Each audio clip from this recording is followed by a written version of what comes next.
Assalamualaikum warahmatullahi wabarakatuh. Nama saya Rani Anggraini Permana dari Universitas 11 April Sumedang dengan NPM D219116002. Kali ini saya akan menjelaskan tentang waktu senggang dan konsumsi berlebih.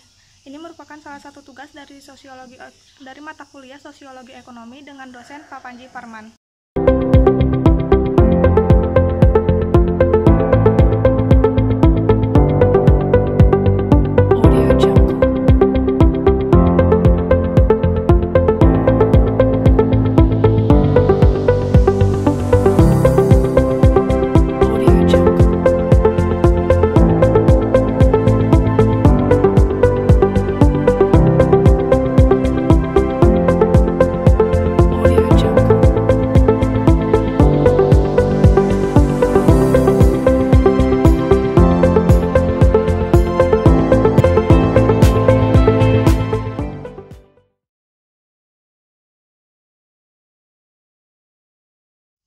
Di era masyarakat konsumen, waktu senggang menjadi kebutuhan tersendiri bagi masyarakat, bukan hanya untuk lari sejenak dari hiruk-pikuk kerja rutin yang dilakukan, tetapi juga menjadi cara bagi masyarakat untuk mengekspresikan simbol-simbol dan gaya hidup yang membedakan mereka dengan kelas sosial lainnya.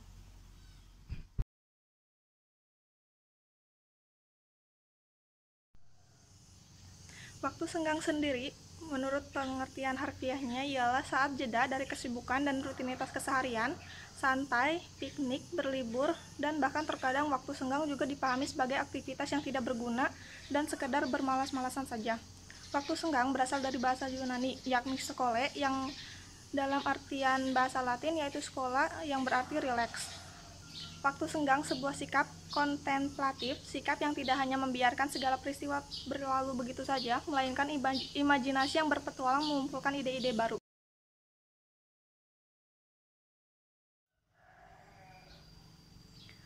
Waktu luang dan pola perilaku konsumsi berlebih serta boros biasanya dilakukan oleh kelas sosial atas atau the leisure class. Demi gaya hidup dan kebutuhan akan simbol status, salah satu aktivitas yang sering dilakukan dan dibutuhkan masyarakat, terutama dari kelas sosial menengah ke atas, adalah bagaimana mengisi waktu senggang mereka dengan berbagai kegiatan yang menyenangkan, seperti refreshing untuk dapat memulai kembali aktivitas.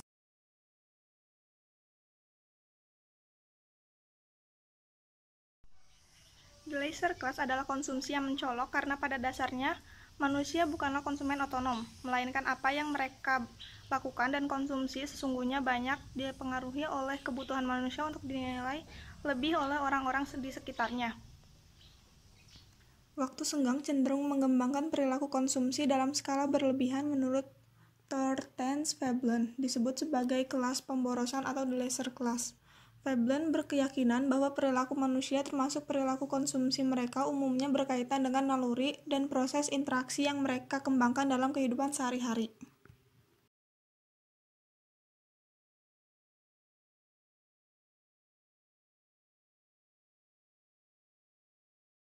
Ada 4 naluri yang berpengaruh atas kelakuan orang lain. Yang pertama yaitu kecenderungan ingin tahu, yang kedua yaitu kecenderungan untuk menjadi produktif, yang ketiga yaitu kecenderungan untuk membajak, dan yang keempat yaitu kecenderungan untuk bersikap baik terhadap sesama.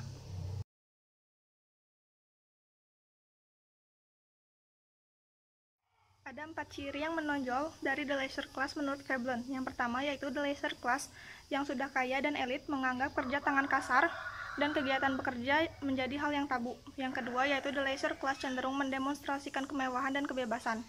Kelas sibuk memajukan pengetahuan yang tidak relevan, menetapkan norma dan sopan santun. Dan yang terakhir yaitu the leisure class berani memakai metode kotor untuk mencapai tujuan mereka.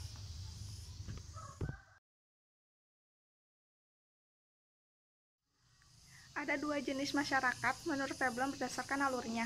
Yang pertama yaitu masyarakat yang masih dirangsang oleh naluri untuk berbuat baik, di mana naluri manusia untuk bekerja sangat berperan. Ada 3 hal yang dihasilkan dari bekerja. Yang pertama yaitu kepuasan, yang kedua penghasilan, dan yang ketiga yaitu kehormatan. Dan yang kedua yaitu masyarakat yang dirangsang oleh predatory instinct, di mana kerja produktif diganti dengan gaya hidup konsumtif. Kerja dan waktu senggang. Kehidupan manusia dikuasai oleh kerja, bisnis, dan upaya mencari penghasilan demi kelangsungan hidup keluarganya.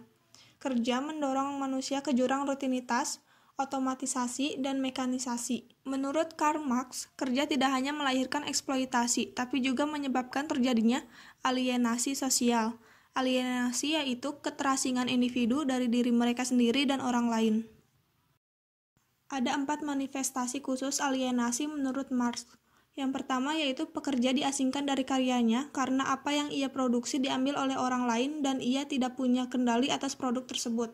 Yang kedua yaitu bekerja tidak menawarkan kepuasan intrinsik karena dipaksakan kepada pekerja. Yang ketiga yaitu pekerja terasing dari sifat manusiawinya. Dan yang keempat yaitu pekerja teralienasi dari orang lain karena kapitalisme mengubah hubungan sosial menjadi hubungan pasar. Yaitu waktu senggang setiap individu sudah pasti memilikinya. Waktu senggang menurut terjemahan bebas adalah rentang waktu tertentu ketika individu memiliki kebebasan untuk menentukan aktivitas yang ingin dilakukan sesuai dengan preferensi masing-masing. Secara sederhana, waktu senggang merupakan waktu luang dari setiap individu. Dalam teori sosial, waktu senggang bermakna sosialisasi atau kontemplasi untuk memaknai nilai-nilai kemanusiaan yang kita hadapi bersama dalam kehidupan sosial. Saat ini, pemahaman masyarakat tentang waktu senggang telah mengalami pergeseran. Yang dahulu, masyarakat menggunakan waktu senggangnya dengan tidur, mendengarkan musik, bersosialisasi, atau bercengkrama sambil berdiskusi tentang hal-hal kecil. Kini, waktu senggang banyak dihabiskan di pusat perbelanjaan seperti mall, rekreasi ke tempat-tempat wisata, ke klub, berlibur ke luar negeri, serta berselancar di dunia maya. Meskipun waktu senggang termasuk dalam ranah privasi dari setiap individu, namun penggunaan waktu senggang nyatanya tidak hanya mempengaruhi kehidupan pribadi seseorang saja. Lebih dari itu, waktu senggang memiliki peran yang cukup signifikan terhadap perkembangan suatu masyarakat. Bahkan lebih dari itu juga, waktu senggang mempengaruhi kemajuan suatu bangsa. Untuk itu, penggunaan waktu senggang yang baik akan sangat berpengaruh untuk masa depan setiap orang, serta lebih baik kita menggunakan waktu senggang kita ke arah yang lebih positif dan mengurangi mengkonsumsi barang atau hal-hal yang sekiranya tidak dibutuhkan atau cenderung hanya dinikmati sesaat saja.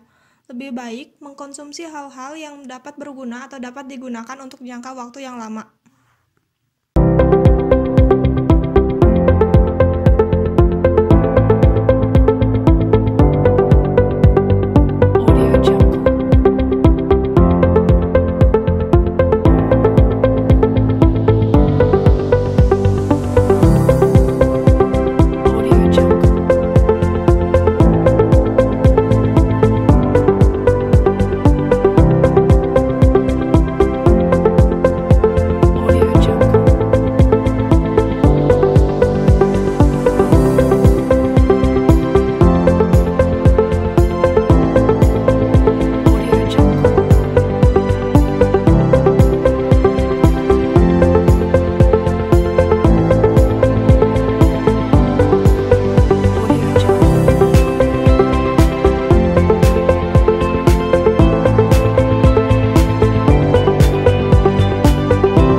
contoh gambaran waktu senggang dan konsumsi berlebih tersebut, maka dapat ditarik kesimpulan bahwa apa yang kita kerjakan di waktu senggang dan apa yang kita konsumsi akan sangat berdampak di kemudian hari. Maka dari itu, sebaiknya kita menggunakan waktu senggang kita dengan sebaik mungkin dengan melakukan hal-hal yang positif, yang akan sangat bermakna di kemudian hari. Dan dari kegiatan yang kita lakukan tersebut akan sangat berpengaruh juga terhadap sikap konsumsi yang kita lakukan untuk keseharian kita. Cukup sekian materi yang dapat saya sampaikan. Mohon maaf bila ada kekurangan. Wabillahi taufiq wal hidayah. Wassalamualaikum warahmatullahi wabarakatuh. Terima kasih.